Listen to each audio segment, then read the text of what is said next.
वैसे इस दुनिया में लड़की होना ही जीवन को काफी कठिन बना देता है, और जब आप दिखने में अच्छे ना हो, पढ़ाई लिखाई में भी अच्छे ना हो, तब सोचिए कठिनाई का लेवल क्या होता हो। आरती बचपन से ही पढ़ाई लिखाई में कमजोर थी। रंग उसका सांवला था, नाक नक्शा भी बाकी लड़कियों की तुलना में इतना खास न था। ऊपर से भगवान ने दांतों की बनावट भी टेढ़ी मेढ़ी दी थी। जब आरती छोटी थी तो बचपन में स्कूल के बच्चे चिढ़ाते, बड़ी हुई तो गली मोहल्ले के लोग उसे देखकर मुंह फेर लिया करते। कोई भी उसका दोस्त बनने के लिए तैयार न था। उसके रिश्तेदार भी कुछ खास उसे भाव दिया न करते। बस एक उसकी माँ ही थी जिसे उसकी सूरत या लुक से कोई फर्क नहीं पड़ता।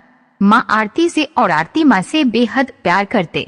दुनिया भर की आलोचनाओं को सहने की शक्ति थी माँ आरती के लिए। जब कोई उसे डफर बोल देता या जब कोई उसे बदसूरत बोल देता, जब आरती को शादी के लिए देखने आए लोग उसे बिना पसंद किए लौट जाते, यहाँ तक कि जब खुद के पापा ही उसे मनहूस बोल देते, तब माँ ही तो थी जो उसे समझाती कि लोगों बोलने से क्या होता है, तू तो मेरी प्यारी बेटी है। भगवान के लिए इतने सारे अन्यायों के बावजूद आरती जीना सीख गई थी। वह खुश रहना सीख गई थी। जो भी गिने चुने लोग उससे बातें करते, उन्हें चुटकुले सुनाकर हंसाया करती और खुद भी ठहाके लगाकर हंसा करती। इसके अलावा एक और बहुत बड़ी खूबी थी आरती की, उसे खाना बनाने में बहुत मजा आता था। और न सिर्फ खाना बनाने में मजा आता था, उसका बनाया खाना खाकर लोगों को जो स्वाद आता था वह उनको तृप्त कर जाता था। और ये उसमें अपने आप तो नहीं आया था। दुनिया के ठुकराए जाने के बाद उसने अपना सारा समय खाने की रेसिपीज की किताबें, रेडियो शोज और टीवी चैनल्स को समर्पित कर दिए थे। आरती की तारीफ तो कोई भी नहीं करता, लेकिन उसके हाथों के बने खाने की तारीफ वह हर व्यक्ति करता जोर से चखता।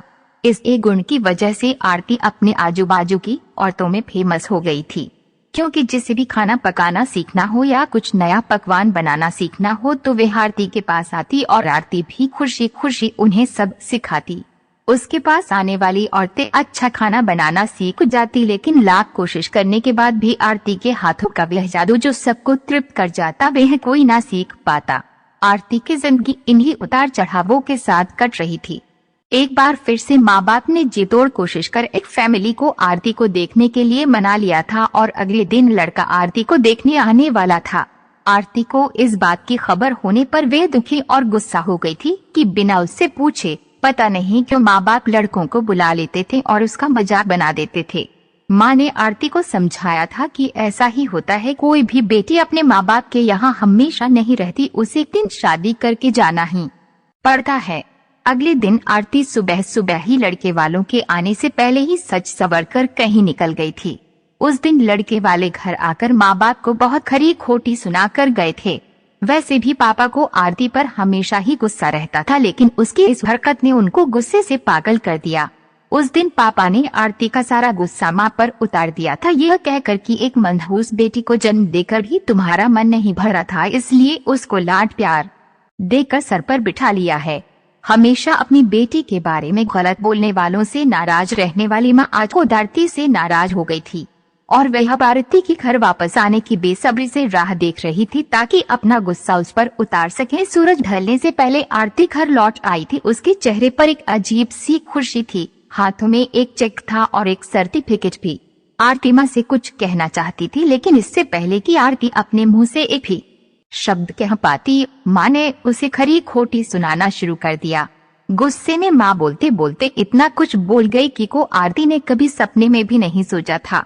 माँ ने कहा, बाकी सभी लोग सही थे, तुम सच में मनहूस हो, तुम्हारी वजह से हर कोई परेशान है। अच्छा होता जो तुम पैदा होते ही मर जाती, ये दिन ना देखना पड़ता हमें। गुस्से में बड़बड़ाती और सब्जियां काट रही माँ ने एक बार भी आरती की तरफ नहीं देखा था। आरती माँ की बातें किसी पत्थर की मूरत की तरह सुन रही थी।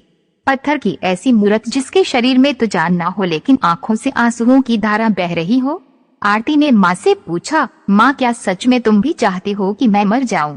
क्या इतनी बुरी हूँ मैं? माँ अभी भी गुस्सा सर पर सवार होने की वजह से माँ ने कह दिया, हाँ। बिना एक पल भी सोचे आरती ने सीधा अपने कमरे में जाकर कमरा अंदर से बंद कर लिया था। 1-2 मिनट बाद गुस्सा थोड़ा शांत होने पर माँ को अपनी गलती का एहसास हुआ। बिना एक पल भी सोचे आरती ने सीधा अपने कमरे में जाकर कमरा अंदर से बंद कर लिया था। 1-2 मिनट बाद गुस्सा थोड़ा शांत होने पर माँ को अपनी गलती का एहसास हुआ तो आरती के रूम की तरफ गई। उन्हें पता चला कि आरती ने रूम को अंदर से बंद कर लिया है। गुस्से में कुछ कर न ले इसलिए माँ ने तुरंत पापा को इस बात की खबर दी। दोनों ने काफी दरवाजा खोलने की कोशिश की लेकिन जब नाकामयाब रहे तो दरवाजा तोड़ दिया। अपने स्कार्फ से फांसी का फंदा तैयार कर आरती पंखे से लटक रही थी। ज्यादा वक्त नहीं हुआ था, वे सिर्फ बेहोश हुई थी। माँ पापा ने तुरंत उसे पंखे से अलग किया और बेड पर लिटाया। पापा ने तुरंत डॉक्टर को फोन किया। तब माँ का ध्यान बेहोश पड़ी आरती के हाथ में पकड़ी एक चिट्ठी और पास ही में पड़े 5 लाख के चेक और 5 स्टार होटल में शेफ की नौकरी के लिए कंफर्मेशन लेटर पर पढ़ी। माँ और पापा ने वह चिट्ठी खोलकर पढ़ी जो उसने अभी अभी लिखी थी। चिट्ठी कुछ इस प्रकार थी। मम्मी और पापा, मैं जानती हूँ मेरे जन्म से लेकर आज के दिन तक मैंने ऐसा कुछ भी नहीं किया है जिस पर आप गर्व कर सके, लेकिन मैं आपको बताना चाहती थी कि आज मैं हमें खाना पकाने के नेशनल लेवल कंपटीशन को जीत चुकी हूँ और ये 5 लाख का चेक मुझे प्रथम स्थान पर आने के लिए मिला था। जस को मेरा खाना इतना पसंद आया था कि उन्होंने मुझे एक बहुत बड़े होटल में बतौर मास्टर शेफ की नौकरी के लिए कंफर्मेशन लेटर ही दे दिया था। पूरी दुनिया मेरे खिलाफ है। मुझे इस बात का कभी भी फर्क पड़ा ही नहीं था और न ही बाबूजी की कड़वी बातें मैंने अपने दिल पर ली थी, क्योंकि मैं जानती थी बाहर से सख्त दिखते मेरे बाबूजी अंदर से तो मुझे प्यार ही करते थे। प्यार ना करते होते तो बिना मांगे मुझे कपड़े, मिठाइयाँ, पटाखे ये सब ना ला कर देते। माँ के प्यार को कोई क्या बयां कर सकता है। मेरी माँ मेरे लिए मेरी सारी दुनिया थी। जब माँ मेरे साथ होती तो मुझे किसी बात की परवाह न होती थी। मेरी माँ मेरी थी इसलिए मुझे की और की जरूरत न थी। मेरी माँ मेरे साथ नहीं है तो मेरी दुनिया मेरे साथ नहीं है, इसलिए मैं आज दुनिया को ही अलविदा कह कर जा रही हूँ।